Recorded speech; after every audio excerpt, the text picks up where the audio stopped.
posé assez récemment, qui est comment tu fais toi Yohan pour choisir les bons prestataires pour ton de l'argent avec des personnes qui ne seraient pas compétentes pour gérer les tâches que ajouter des choses un petit peu spécifiques sur votre site ou alors une personne qui va vous épauler au service client si vous souhaitez déléguer votre service client. Donc dans cette vidéo, tout d'abord, pensez à vous abonner à la chaîne si ce n'est pas déjà fait et à activer les notifications juste en dessous pour être tenu au courant de toutes nos prochaines vidéos. Donc la technique que j'utilise aujourd'hui et qui me permet d'être assez serein lorsque je décide de choisir un prestataire plutôt qu'un autre, c'est que je fonctionne par recommandation. Et ça, c'est vrai que c'est une erreur que j'ai beaucoup faite lorsque j'ai démarré dans le business. C'est qu'à chaque fois que je devais choisir un prestataire parce que j'avais tout simplement des besoins dans mon business, ce que je faisais, c'est que j'allais simplement sur Google, je tapais le nom du prestataire, donc c'était un photographe, un développeur, voilà, peu importe le type de prestataire que j'avais besoin, je tapais ça sur Google, j'essayais, je comparais on va dire différentes offres et différentes personnes, j'allais sur des plateformes de freelancing, j'essayais de chercher comme ça un petit peu par moi-même, à gauche et à droite pour essayer tout simplement de trouver le prestataire qui allait me correspondre. Donc, je ne faisais pas n'importe quoi non plus. J'essayais toujours de comparer un petit peu les personnes qui me semblaient être les plus adaptées en fonction de mon besoin, ceux qui correspondaient le plus à mon tarif. J'essayais vraiment comme ça, voilà, un petit peu par moi-même, de trouver les critères qui me correspondaient le mieux. Et le problème quand vous faites ça, c'est que vous avez énormément de chances de vous planter.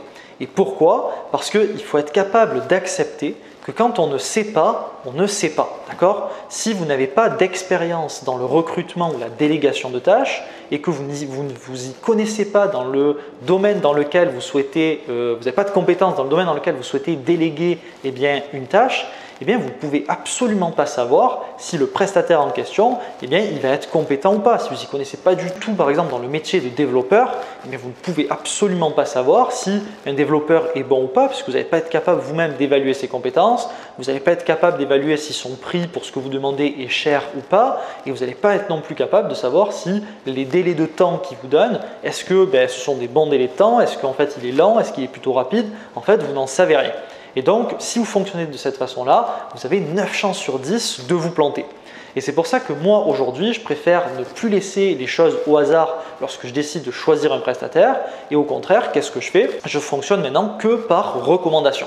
J'essaye toujours de me faire recommander le prestataire que je vais choisir pour mon business. De cette façon, ça me permet l'assurance, on va dire, que cette personne-là, ce prestataire, il a déjà fait la tâche que moi, personnellement, je souhaite lui confier. Et en plus, c'est une personne de confiance qui va me dire « j'ai déjà travaillé avec cette personne-là, je suis franchement satisfait du travail et je te la recommande ».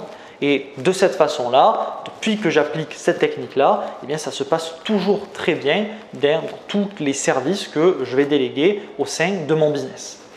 Donc là, je sais ce que vous allez me dire. Vous allez me dire, d'accord Yohan, j'ai bien compris, il faut fonctionner par recommandation. Mais comment je fais moi personnellement si je pars de zéro pour aller chercher de la recommandation? Donc il va y avoir 3 manières de fonctionner par recommandation. La première façon, ça va être d'aller solliciter votre réseau. Donc, inutile d'aller chercher des personnes que vous ne connaissez pas, d'accord? Inutile de contacter des personnes que vous ne connaissez pas. Pourquoi? Parce que ces personnes-là, elles ne vous doivent rien et en plus, elles n'ont aucun intérêt à vous aider, d'accord? Donc, quand je parle d'aller solliciter votre réseau, c'est des personnes que vous connaissez de près ou de loin qui vont être enclins à vous aider et qui pourront vous partager les différents contacts qu'elles-mêmes ont utilisés. Donc ça, c'est une solution que j'utilise moi aujourd'hui énormément. Pourquoi? Parce que aujourd'hui, j'ai un réseau assez développé d'entrepreneurs. Alors, je ne dis pas ça pour me vanter ou quoi que ce soit, c'est juste que ça fait un certain moment déjà que je fais du business et aujourd'hui, je côtoie assez régulièrement des entrepreneurs. Donc, ça me permet que dès que j'ai des besoins pour mon entreprise, pour mon business, d'aller solliciter mon réseau d'entrepreneurs pour leur poser des questions, pour leur demander des contacts. Et de cette façon, ces personnes-là vont me recommander des personnes en qui elles ont confiance. Et c'est comme ça qu'aujourd'hui, je m'assure tout simplement de fonctionner avec des prestataires de confiance. Alors bien sûr, sûr, si vous aujourd'hui vous partez de zéro et que vous n'avez pas forcément de réseau d'entrepreneurs autour de vous, vous n'avez pas forcément de contacts, de personnes qui peuvent vous recommander d'utiliser tel prestataire plutôt qu'un autre, c'est peut-être pas la meilleure solution à utiliser. Et c'est pour ça que vous allez voir que je vais vous partager deux autres solutions qui font que même si vous n'avez pas forcément de réseau, même si vous partez de zéro, vous allez quand même pouvoir fonctionner par recommandation dans le choix de vos prestataires. Donc maintenant, la deuxième solution, ça va être de rejoindre des groupes d'entrepreneurs. Donc, quand je parle de rejoindre des groupes d'entrepreneurs, essayez toujours de rejoindre des groupes d'entrepreneurs qui sont dans le même domaine que vous, d'accord? Vous n'allez pas rejoindre des groupes d'entrepreneurs qui sont dans la peinture, dans le coaching sportif. Si vous, par exemple, vous êtes dans le e-commerce, d'accord? Si vous êtes dans le e-commerce, rejoignez des groupes d'entrepreneurs qui sont dans le e-commerce. Donc pour ça, il y a différentes façons de procéder. Vous pouvez rejoindre des groupes Facebook, vous pouvez rejoindre des groupes Discord, vous pouvez tout simplement aussi adhérer à des clubs d'entrepreneurs peut-être dans votre ville et ça vous permettra comme ça de vous constituer un réseau. Et donc dans le cas où vous cherchez, vous avez des besoins au niveau de votre business et que vous cherchez justement à déléguer certaines tâches ou à obtenir certains services, vous allez pouvoir solliciter ces groupes-là d'entrepreneurs qui sont dans le même domaine que vous. De cette façon-là, ils vont vous conseiller peut-être des contacts qu'eux ont déjà utilisés, qu'ils connaissent. Et de cette façon, vous pourrez obtenir de la recommandation et obtenir des bons prestataires pour votre business qui vont effectuer les tâches comme il le faut. Et ensuite, la troisième façon de fonctionner pour obtenir de la recommandation, même si vous partez de zéro et que vous n'avez absolument aucun réseau d'entrepreneurs autour de vous, ça va être d'acheter des formations. De cette façon, vous allez accéder directement aux listes de contacts et de prestataires qui sont présents dans la formation. Et si le formateur a bien fait son job, ce qui va se passer, c'est que les contacts qu'il va vous recommander sont des contacts que lui-même a déjà expérimentés, ce sont des contacts de confiance qui vont donc bien effectuer les tâches que vous souhaitez leur confier. Tout ça dans des prix raisonnables et des délais de temps qui sont en général très intéressants. Alors, ce qu'il faut savoir, c'est que bien sûr, une formation, dans la plupart des cas, ça va avoir un certain coût. Mais moi, je pense qu'il vaut beaucoup mieux se permettre cet investissement-là plutôt que d'essayer de faire tout par soi-même.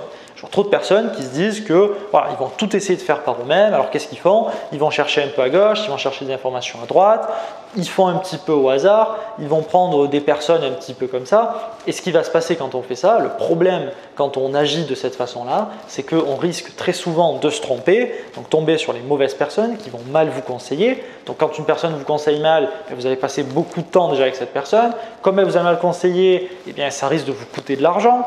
En plus, il va falloir retrouver une autre personne qui va bien vous conseiller. Donc ça devient juste un schéma qui est juste horrible. Vous perdez énormément de temps et finalement beaucoup plus d'argent que si vous avez investi dans la formation pour avoir directement les bons contacts. Donc moi par exemple, peut-être que vous le savez, peut-être que vous ne le savez pas, mais j'ai décidé de m'expatrier hors de France.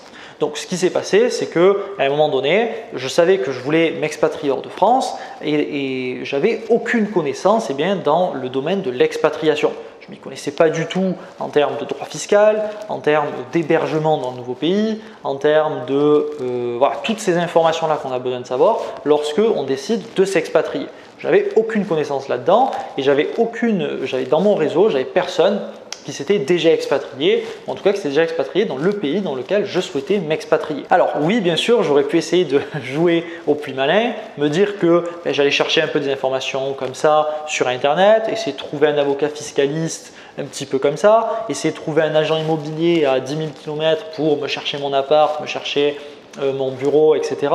J'aurais pu effectivement essayer de faire ça un petit peu par moi-même comme ça, mais je sais que dans 99% des cas, je me serais trompé, je serais tombé sur des mauvaises personnes, ça se serait mal passé et j'aurais perdu beaucoup plus d'argent que si finalement j'avais acheté une formation. Et du coup, qu'est-ce que j'ai fait? J'ai simplement acheté une formation auprès d'une personne qui, je sais, s'est déjà expatriée dans le pays dans lequel je me suis expatrié. Et de cette façon-là, cette personne-là m'a recommandé tous les bons contacts. J'ai eu accès directement au bon avocat, au bon agent immobilier, au bon expert comptable. Et donc tout ce processus d'expatriation s'est fait de manière très tranquille, très sereine. En 2 semaines, j'avais déjà bouclé toute mon expatriation.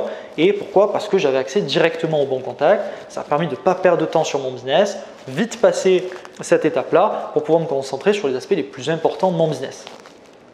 Donc je sais que j'ai largement rentabilisé les 1000 € que j'ai payé ma formation parce que si j'avais fait par moi-même, c'est certain, ça m'aurait coûté juste beaucoup plus d'argent, ça m'aurait perdre énormément de temps. Donc c'est clairement pour moi une très bonne façon de fonctionner pour obtenir de la recommandation. Et moi aujourd'hui j'achète même des formations simplement pour les contacts qui sont à l'intérieur parce que je sais que ça va me rapporter beaucoup plus que chercher par moi-même et que l'investissement, je vais juste beaucoup plus vite le rentabiliser.